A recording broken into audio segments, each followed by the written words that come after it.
வணக்கம். இன்றைய ஆழமான அலசலுக்கு உங்களை வரவேற்கிறோம். உங்ககிட்ட ஒரு கேள்வி.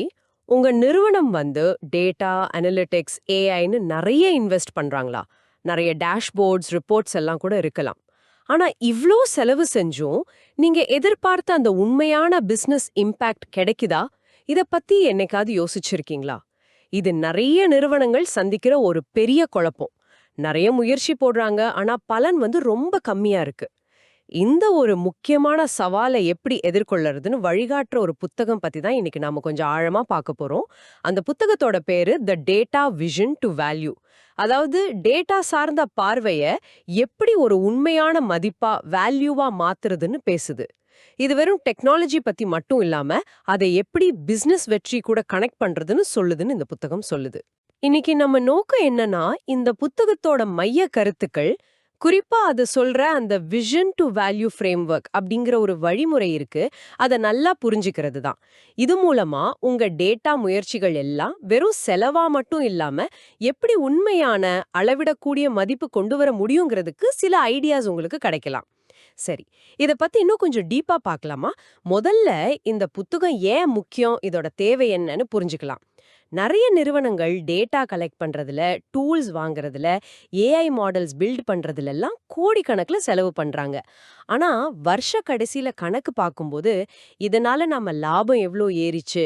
இல்லன்னா கஸ்டமர் திருப்தி எந்த அளவுக்கு இம்ப்ரூவ் ஆச்சு? இந்த மாதிரி கேள்விகளுக்கு தெளிவான பதில் கிடைக்கிறதில்ல. இந்த இன்வெஸ்ட்மெண்ட்டுக்கும், அந்த பிசினஸ் ரிசல்ட்டுக்கும் நடுவுல ஒரு பெரிய கேப் இருக்கு இல்லையா? ஆமா, சரியா சொன்னீங்க.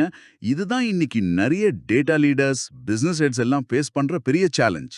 ஒரு பக்கம் டெக்னாலஜி வளர்ந்துகிட்டே போகுது, இன்னொரு பக்கம் அதோட உண்மையான பயனை நம்ம எப்படி எடுக்கிறதுங்கிறதுல தடுமாற்றம் இருக்கு. இங்க தான் the data vision to value புத்தகம் அதோட விஷன் டு வேல்யூ ஃப்ரேம்வொர்க், அதாவது பார்வையிலிருந்து மதிப்புக்கான கட்டமைப்புன்னு ஒரு முறையான அப்ரோச்சை கொண்டு வருது. இதோட அடிப்படை நோக்கம் ரொம்ப சிம்பிள் ஆனா பவர்ஃபுல். கம்பெனியோட ஒட்டுமொத்த பெரிய இலக்குகள், அதாவது ஸ்ட்ராட்டஜிக் ஆப்ஜெக்டிவ்ஸ் இருக்கு இல்லையா, அதையும் நம்ம டெய்லி செய்யற டேட்டா வேலைகளையும், அதாவது ஆபரேஷனல் எக்ஸிகியூஷனையும் ஒண்ணா இணைக்கணும். சும்மா டேட்டாவை கலெக்ட் பண்ணிட்டு போறதில்ல, அந்த டேட்டாவை வச்சு எப்படி கம்பெனியோட வெற்றிக்கு நேரடியா உதவ முடியுங்கிறது தான் இதோட மையம். இன்னும் கொஞ்சம் விளக்கணும்னா, இந்த கட்டமைப்பை ஒரு மேப் மாதிரி யோசிச்சுக்கோங்களேன். உங்க கம்பெனியோட ஃபியூச்சர் விஷன் என்ன? அந்த விஷனை அடைய டேட்டாவை எப்படி யூஸ் பண்ணலாம்? அதை பிளான் பண்ணி, அதை எப்படி அளக்கக்கூடிய, கணக்கு பண்ணக்கூடிய, மதிப்பா குவான்டிஃபயபிள் வேல்யூவா மாத்துறதுக்கு இது ஒரு கிளியர் ஸ்டெப்ஸ் தருது. இது ஏதோ ஒரு தடவை செஞ்சுட்டு விட்டுற விஷயம் இல்ல. இது ஒரு ஸ்ட்ரக்சர்டான, திரும்ப திரும்ப செய்யக்கூடிய ப்ராசஸ். ஒவ்வொரு ஸ்டெப்லயும் நம்ம கரெக்டான வழியில போறோமான்னு செக் பண்ணிக்கிட்டே போக இது ஹெல்ப் பண்ணும். ம். Okay, okay.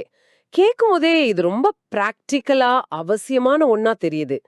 இது வெறும் தியோரிய மட்டும் பேசாம, இத நடைமுறைப்படுத்துறதுக்கு என்னென்ன ஸ்கில்ஸ் வேணும்னு இந்த புத்தகம் சொல்லுதா? ஒருவேளை இத ஃபாலோ பண்ணணும்னு நெனச்சா, என்னென்ன விஷயங்கள்ல கவனம் செலுத்தணும்னு இது கைட் பண்ணுதா? நிச்சயமா.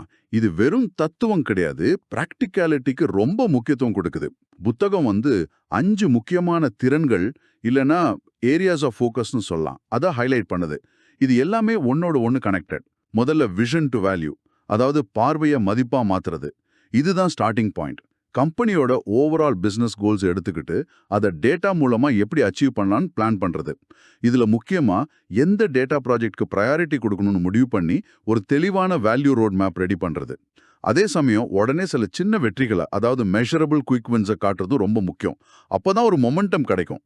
உதாரணத்துக்கு, ஒரு பெரிய ஏஐ ப்ராஜெக்ட் பண்றதுக்கு முன்னாடி ஒரு சின்ன அனலிட்டிக்ஸ் வச்சு ஒரு ஸ்பெசிபிக் கஸ்டமர் பிரச்சனைக்கு தீர்வு கண்டுபிடிச்சு அதோட வேல்யூவை சீக்கிரமா காட்டுறது. ரெண்டாவது, யூஸ் கேஸ் செலெக்ஷன், சரியான பயன்பாட்டு வழக்குகளை தேர்ந்தெடுக்கிறது. இது ரொம்ப ரொம்ப முக்கியம். எல்லா டேட்டா ஐடியாவும் ஒரே மாதிரி வேல்யூ கொடுக்காது. அதனால எந்த டேட்டா ப்ராஜெக்ட் உண்மையிலேயே அதிகமான பிசினஸ் வேல்யூவை கொடுக்கும், அதாவது ஹை வேல்யூ யூஸ் கேசஸ், அதை எப்படி கண்டுபிடிக்கிறது? இப்ப கஸ்டமர் சர்வீஸை இம்ப்ரூவ் பண்றதா, இல்ல ப்ரொடக்ஷன் காஸ்ட்டை குறைக்கிறதா, எதுக்கு ப்ரையாரிட்டின்னு முடிவு பண்ணணும். அப்படி செலக்ட் பண்ணதுக்கு அப்புறம் அதோட வெற்றியை எப்படி அளக்கிறது? அதுக்கு கரெக்டான கேபிஐஸ், அதாவது கீ பெர்ஃபார்மன்ஸ் இண்டிகேட்டர்ஸ் எப்படி செட் பண்றது? உதாரணத்துக்கு, கஸ்டமர் கம்ப்ளைண்ட்ஸை 10% குறைக்கணும்னு ஒரு டார்கெட் வைக்கிறது. முக்கியமா வெறும் வேலையை மட்டும் அளக்காம உண்மையான ரிசல்ட்டை, அதாவது அவுட்கம் பேஸ்ட் மெட்ரிக்ஸ் எப்படி அளக்கிறதுன்னு இது சொல்லி கொடுக்குது. ஆமா. இந்த யூஸ் கேஸ் செலக்ஷன்ங்கிறது நிஜமாவே பல இடங்கள்ல தடுமாற்றம் இருக்கிற ஒரு ஏரியான்னு நினைக்கிறேன். நெறைய டைம் டெக்னிக்கலா என்ன செய்ய முடியுமோ அத செஞ்சுடுறாங்க. ஆனா அது பிசினஸ்க்கு எந்த அளவுக்கு இம்பார்ட்டன்ட்னு யோசிக்கிறதே இல்ல. சரி, அடுத்த திறன் என்ன சொல்றாங்க? நீங்க சொல்றது 100க்கு 100 உண்மை. அந்த தப்ப தவிர்க்கிறதுக்கு தான் இந்த ஃப்ரேம்வொர்க் உதவுது. 3வது திறன் ஆர்க்கிடெக்சரல் டிசைன், கட்டிடக்கலை வடிவமைத்து. இது பார்க்க டெக்னிக்கல் மாதிரி தெரிஞ்சாலும் இதோட பேஸ் வந்து பிசினஸ் தேவைகள் தான். அதாவது ஒரு புதுசா ஒரு டேட்டா டூல வாங்கறதுக்கு முன்னாடி நம்ம பிசினஸ் தேவை என்ன அதை நல்லா புரிஞ்சுகிட்டு அதுக்கு ஏத்த மாதிரி டெக்னாலஜி ஆர்க்கிடெக்சரை எப்படி டிசைன் பண்றது. சும்மா புதுசா ஷைனிங்கா இருக்கிற டெக்னாலஜியை எடுக்காம நம்ம பிசினஸ் கோல்ஸ் அடைய ஹெல்ப் பண்ற மாதிரி ஒரு டேட்டா இன்ஃப்ராஸ்ட்ரக்சரை எப்படி அந்த பிசினஸ் அவுட்கம்ஸோட கரெக்டா அலைன் பண்றதுன்னு இது விளக்குது. ஒரு உதாரணம் சொல்லணும்னா கஸ்டமர் எக்ஸ்பீரியன்ஸை இம்ப்ரூவ் பண்ற ப்ராஜெக்ட்டுக்கு ரியல் டைம் டேட்டா ப்ராசஸிங் வேணுமா இல்ல பேட்ச் ப்ராசஸிங் போதுமானு அந்த பிசினஸ் தேவையை வச்சு முடிவு பண்றது. 4வது ஆர்கனைசேஷனல் டெவலப்மெண்ட், நிறுவன மேம்பாடு. இதுவும் ரொம்ப முக்கியம். ஒரு சூப்பரான டேட்டா ப்ராஜெக்ட் ஜெயிக்கணும்னா நல்ல டெக்னாலஜி மட்டும் பத்தாது. அதை செய்யறதுக்கு கரெக்டான ஆட்களும் ப்ராசஸும் வேணும். ப்ராஜெக்ட் ஆரம்பிக்கிறதுல இருந்தே இந்த டேட்டா வேலையை செய்ய தேவையான ஸ்கில்ஸ் இருக்கிற சரியான டீம் ஸ்ட்ரக்சர் எப்படி இருக்கணும், யாருக்கு என்ன பொறுப்பு, முடிவுகளை எப்படி எடுக்கணும்னு சொல்ற கவர்னன்ஸ் ஃப்ரேம்வொர்க்ஸ் எப்படி இருக்கணும், டேட்டா குவாலிட்டி, செக்யூரிட்டி இதையெல்லாம் எப்படி பாத்துக்கிறது, இந்த ப்ராஜெக்ட் தொடர்ந்து நடக்கிறதுக்கு தேவையான ஆப்ரேட்டிங் மாடல்ஸ் எப்படி இருக்கணும், இந்த மாதிரி ஆர்கனைசேஷன் சம்பந்தப்பட்ட விஷயங்களையும் இது டீட்டெயிலா பேசுது. இது பெரும்பாலும் சரியா கவனிக்கப்படாத ஆனா ரொம்ப முக்கியமான ஒரு விஷயம். உண்மைதான், உண்மைதான்.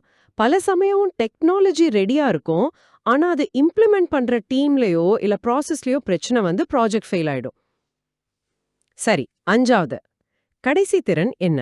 5வது வேல்யூ ரியலைசேஷன், மதிப்பை உணர்தல் மற்றும் பெறுதல். இதுதான் இந்த மொத்த சைக்கிளையும் கம்ப்ளீட் பண்ணுது. ஒரு டேட்டா ப்ராஜெக்டை செஞ்சு முடிச்சிட்டோம். அடுத்து அதோட உண்மையான பயனை எப்படி உறுதி செய்யறது?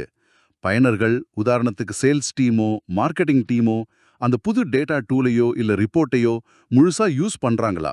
இல்லனா அவங்கள யூஸ் பண்ண வைக்கிறதுக்கு என்ன மாதிரி அடாப்ஷன் ஸ்ட்ராட்டஜிஸ் ஃபாலோ பண்ணணும்? அந்த ப்ராஜெக்டோட இம்பாக்ட் என்னன்னு தொடர்ந்து எப்படி மெஷர் பண்றது? அதுக்கு சிஸ்டம்ஸ் எப்படி பில்ட் பண்றது? அப்புறம் கிடைச்ச ரிசல்ட்ஸ், எவிடன்ஸ் இதெல்லாம் வச்சு தேவைப்பட்டா நம்ம செஞ்ச ப்ராசஸை எப்படி மறுபடியும் பார்த்து இம்ப்ரூவ் பண்றது? அதாவது ஹைட்ரேஷன் ப்ராசஸ்.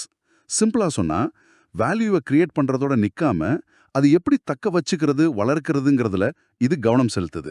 அருமை. இந்த 5 steps vision, use case selection, architecture, organisation, அப்புறம் வேல்யூ ரியலைசேஷன். இது ஒரு முழுமையான ரொம்ப பிராக்டிக்கலான அப்ரோச்சா தெரியுது. இது வெறும் தியோரியா இல்லாம நிஜ உலக உதாரணங்கள், டெம்ப்ளேட்ஸ்னு நேரடியா யூஸ் பண்ற மாதிரி விஷயங்கள் இந்த புக்ல இருக்கா? ஏன்னா ஐடியாஸ் கேட்கறது ஈஸி, ஆனா இம்ப்ளிமெண்ட் பண்றது தான் கஷ்டம். நல்ல கேள்வி கேட்டீங்க. இந்த புத்தகம் அதை உணர்ந்திருக்குன்னு தான் தெரியுது. இது வெறும் கான்செப்ட்ஸ் மட்டும் சொல்லிட்டு நிக்கல. நீங்க கேட்ட மாதிரி நிஜ உலக கேஸ் ஸ்டடீஸ், அதாவது ரியல் வேர்ல்ட் கேஸ் ஸ்டடீஸ் இதுல இருக்குன்னு சொல்றாங்க. மத்த கம்பெனிஸ் இந்த விஷன் டு வேல்யூ ஃப்ரேம்வொர்க்கை எப்படி யூஸ் பண்ணி ஜெயிச்சாங்க, இல்ல என்னென்ன சேலஞ்சஸ் ஃபேஸ் பண்ணாங்கங்கிற மாதிரி பிராக்டிக்கல் அனுபவங்கள். அது மட்டும் இல்லாம நீங்க நேரடியா யூஸ் பண்ணக்கூடிய இம்ப்ளிமெண்டேஷன் டெம்ப்ளேட்ஸ். உதாரணத்துக்கு ஒரு யூஸ் கேஸை எப்படி இவாலுவேட் பண்றதுக்கான டெம்ப்ளேட், இல்ல ஒரு வேல்யூ ரோட் மேப்பை எப்படி கிரியேட் பண்றதுக்கான டெம்ப்ளேட், இந்த மாதிரி. அது போக ஒவ்வொரு ஸ்டெப்லையும் நீங்க என்ன செய்யணும்னு கன்ஃபார்ம் பண்ணிக்கிறதுக்கு ஆக்ஷனபிள் செக்லிஸ்ட் இதையும் கொடுக்கறதா சொல்றாங்க. ஆக இது வெறும் என்ன செய்யணும்னு மட்டும் சொல்லாம எப்படி செய்யணுங்கிறதுக்கான டூல்ஸையும் கொடுக்க முயற்சி பண்ணுதுன்னு தெரியுது. இதுதான் இதை மத்த தியரி புக்ஸ்ல இருந்து கொஞ்சம் வித்தியாசப்படுத்துது. இது கேட்கவே ரொம்ப உதவியா இருக்கு. வெறும் வழி சொல்றதை விட அத செய்யறதுக்கான கருவிகளும் மத்தவங்க அனுபவமும் கிடைச்சா இத நடைமுறைப்படுத்த நினைக்கிறவங்களுக்கு நிச்சயமா பெரிய உதவியா இருக்கும். சரி, இந்த புத்தகம் குறிப்பா யாருக்காக எழுதப்பட்டது? யார் இத படிச்சா ரொம்ப பயனடைவாங்கன்னு நினைக்கிறீங்க? இதோட டார்கெட் ஆடியன்ஸ் நாருங்கிறது தெரிவாவே புத்தக முன்னுரையில சொல்றாங்க. முக்கியமா 4 குரூப்ஸை டார்கெட் பண்றாங்க. முதல்ல டேட்டா அண்ட் அனாலிட்டிக்ஸ் ஃபீல்ட்ல முடிவெடுக்கிற லெவல்ல இருக்கிற leadership teams, chief data officers, head of analytics, அந்த மாதிரி ஆட்கள். ரெண்டாவதா டெக்னிக்கல் சைட்ல இருக்கிறவங்க, கம்பெனியோட ஓவரால் டெக்னாலஜி ஆர்கிடெக்சரை டிசைன் பண்ற என்டர்பிரைஸ் ஆர்கிடெக்ட்ஸ். அப்புறம் ஸ்பெசிஃபிக் டேட்டா சொல்யூஷன்ஸ் டிசைன் பண்ற சொல்யூஷன் ஆர்கிடெக்ட்ஸ். இவங்க எப்படி டெக்னிக்கல் முடிவுகளை பிசினஸ் கோல்ஸோட கனெக்ட் பண்றதுன்னு புரிஞ்சுக்கிறது ஹெல்ப் பண்ணும். மூணாவதா டேட்டா சார்ந்த ப்ராடக்ட்ஸை கிரியேட் பண்ற இல்ல மேனேஜ் பண்ற ப்ராடக்ட் மேனேஜ்மெண்ட் ப்ரொஃபஷனல்ஸ். அப்புறம் டேட்டாவை அனலைஸ் பண்ணி முடிவெடுக்கிற அனாலிட்டிக்ஸ் ப்ரொஃபஷனல்ஸ். கடைசியா ஆனா ரொம்ப முக்கியமா யாரு தங்களோட டேட்டா இன்வெஸ்ட்மெண்ட்ஸ் உண்மையான மெஷரபிள் பிசினஸ் வேல்யூவை கொண்டு வரணும்னு எதிர்பார்க்கறாங்களோ அந்த top level executives, CEOs, CFOs மாதிரி. சுருக்கமா சொன்னா யார் அவங்க டேட்டா இன்வெஸ்ட்மெண்ட்ல இருந்து ஒரு உறுதியான ரிட்டர்ன் எதிர்பார்க்கறாங்களோ அவங்க எல்லாருக்குமே இது யூஸ்ஃபுல்லா இருக்கும். அப்போ இந்த புத்தகத்தோட தனித்துவமான மதிப்பு என்னன்னு சொல்லுங்க. மார்க்கெட்ல டேட்டா பத்தி நிறைய புக்ஸ் இருக்கு. அதுல இருந்து இது எப்படி வித்தியாசப்படுது? ஏன் ஒருத்தர் இத செலக்ட் பண்ணி படிக்கணும்? இதோட மெயின் அட்ராக்ஷன் என்ன? ரொம்ப முக்கியமான கேள்வி. இதோட மெயின் வேல்யூ ப்ரொபோசிஷன் என்னன்னா, இது அந்த பிரச்சனையோட ஆணி வேருக்கே போகுது. நிறைய செலவு ஆனா குறைவான இம்பாக்ட்ங்கிற அந்த சோர்வு. நிறைய கம்பெனிஸ் இந்த சைக்கிள்ல மாட்டிட்டு இருக்காங்க. இந்த புத்தகம் என்ன சொல்லுதுன்னா, உங்களால இதை மாத்த முடியும். அதுக்கு இதோ ஒரு ப்ரூவன் வழி இருக்குங்கிறது தான். எப்படின்னா, இது ஏதோ புதுசா டெஸ்ட் பண்ணாத ஐடியாஸை சொல்லல. இதுக்கு பதிலா ஏற்கனவே நிறைய கம்பெனிஸ்ல யூஸ் பண்ணி ஒர்க் அவுட் ஆன ப்ரூவன் மெத்தடாலஜிஸை ஒரு ஃப்ரேம் ஒர்க்கா கொடுக்குது. கூடவே நீங்க உடனே யூஸ் பண்ணக்கூடிய இம்ப்ளிமெண்டேஷன் டெம்ப்ளேட்ஸ், ஓவராலா யோசிக்கிறதுக்கு ஸ்ட்ராட்டஜிக் ஃப்ரேம் ஒர்க்ஸ் இதையும் கொடுக்குது. இதோட அல்டிமேட் கோல் என்னன்னா, உங்க டேட்டா ப்ராஜெக்ட்ஸ்லேருந்து வர்ற வேல்யூவை ஏதோ அதிர்ஷ்டத்துல வர்ற மாதிரி இல்லாம கணிக்கக்கூடியதா, ப்ரெடிக்டபிளாவும் இன்னும் பெருசாக்கக்கூடியதா, ஸ்கேலபிளாவும் மாத்துறது தான். ரொம்ப சிம்பிளா சொல்லணும்னா, இது நிறைய இன்வெஸ்ட் பண்ணிட்டோம் ஆனா ரிசல்ட் காணுமேங்கிற அந்த விரக்தியிலிருந்து எங்க டேட்டா இன்வெஸ்ட்மெண்ட்ஸ் பிளான் பண்ணபடியே பிசினஸ் வேல்யூ தருதுங்கிற நிலைக்கு மாறுறதுக்கு ஒரு பிராக்டிக்கல் கைடு.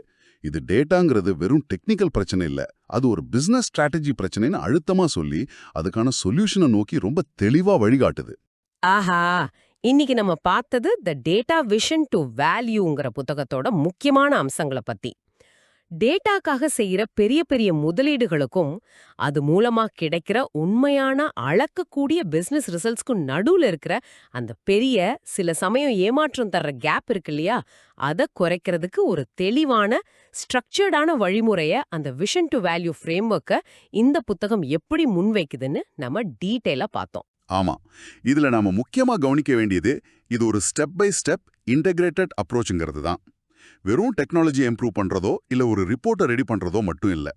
தெளிவான பிசினஸ் விஷனை டிஃபைன் பண்றதுல ஆரம்பிச்சு அதுக்கு பொருத்தமான ஹை வேல்யூ தர்ற யூஸ் கேசஸை கவனமா செலக்ட் பண்றது, அதுக்கு தேவையான டெக்னிக்கல் ஆர்கிடெக்சரை பிசினஸ் கோல்ஸோட லிங்க் பண்ணி டிசைன் பண்றது, அதை செய்யக்கூடிய திறமையான டீம்ஸையும் ப்ராசஸையும் அதாவது ஆர்கனைசேஷன் உருவாக்குறது, கடைசியா அந்த உழைப்போட பலனை அந்த வேல்யூவை உண்மையிலே உணர்ந்து வேல்யூ ரியலைசேஷன் அதை தொடர்ந்து மெஷர் பண்ணி இம்ப்ரூவ் பண்றது வரைக்கும் ஒரு ஃபுல் லைஃப் சைக்கிளை இது கவர் பண்ணுது. இது ஒரு பெரிய படமா பார்த்தா இது வெறும் டெக்னாலஜி பத்தினது மட்டும் இல்ல, பிசினஸ், ப்ராசஸ், டெக்னாலஜி அப்புறம் மக்கள்னு எல்லாத்தையும் இணைக்கிற ஒரு முயற்சி.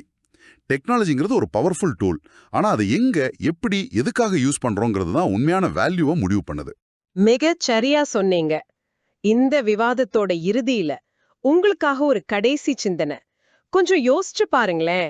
உங்க கம்பெனிலயோ இல்ல உங்க வேலையிலயோ நீங்க செஞ்சிட்டு இருக்கிற இல்ல உங்களுக்கு தெரிஞ்ச டேட்டா சம்பந்தப்பட்ட முயற்சிகள் எந்த அளவுக்கு கம்பெனியோட ஒட்டுமொத்த பெரிய பிசினஸ் கோல்ஸோட நேரடியாவும் தெளிவாவும் கனெக்ட் ஆயிருக்கு.